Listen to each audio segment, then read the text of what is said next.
মামপুর খিদে পেয়েছে বলছে। খিদে পেয়েছে, দেখি কিছু বানিয়ে দিতে হবে। আলু সেদ্ধ আছে, আলু সেদ্ধ দিয়ে কিছু একটা মুখরোচক বানিয়ে দিই ওকে। একটা আলুকে সেদ্ধ করে নিয়ে মেখে নেব। এবার ফ্রাইং প্যানে তেল দিয়ে দুটো শুকনো লঙ্কা ভেজে তুলে নেব। বাকি তেলটাতেও কিছুটা কারি পাতা ভেজে তুলে নেব।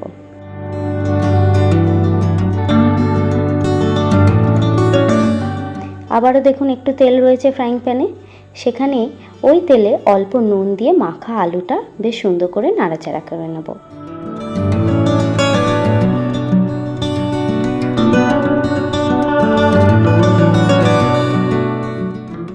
এদিকে শুকনো লঙ্কা ও কারি পাতা যেটা ভাজা তুলে রেখেছিলাম সেটা ভালো করে মেখে নেব, নিয়ে আলুটার সাথে মিশিয়ে নেব।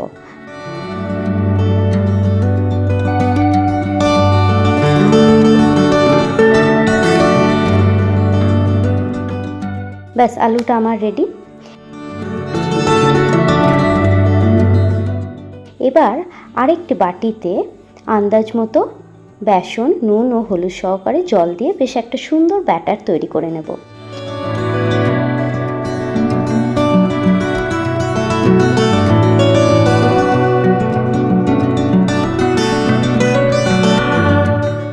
ওদিকে আলু মাখাটা এইভাবে দেখুন গোল্লা গোল্লা করে রাখবো। আর এই যে চিজ কিউবটি, এটি গ্রেট করে আলুর গোল্লার মধ্যে পুর দিয়ে রেডি করে নেব।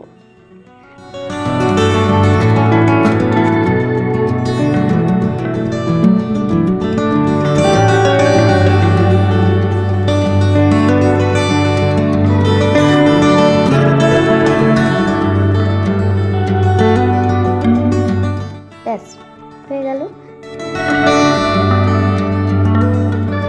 প্যানে তেল গরম করে আলুর গোল্লাগুলোকে এবার ব্যাটারে ডুবিয়ে বিস্কুট গুঁড়ো, অবশ্যই বিস্কুট গুঁড়ো পাশে রাখবেন, বিস্কুট গুঁড়োয় মিশিয়ে ভালো করে লাল লাল করে ভেজে তুলে নেব। Ready cheese ball.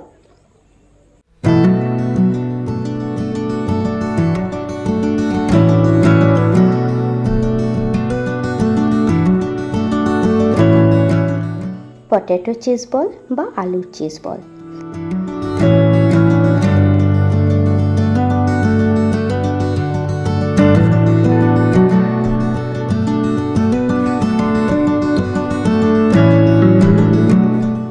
দেখি মেয়ের খেয়ে কেমন লাগে। কি এনেছ? এটা পটেটো চিজ বল, তোমার জন্য বানিয়েছি। দেখো, তুমি কিছু খাবো না। আচ্ছা, খেয়ে দেখ, যদি খারাপ লাগে তখন বলবি।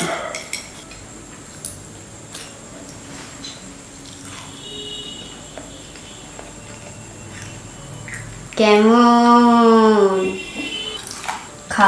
খাবো না তালের পিঠে? দারুণ খেতে।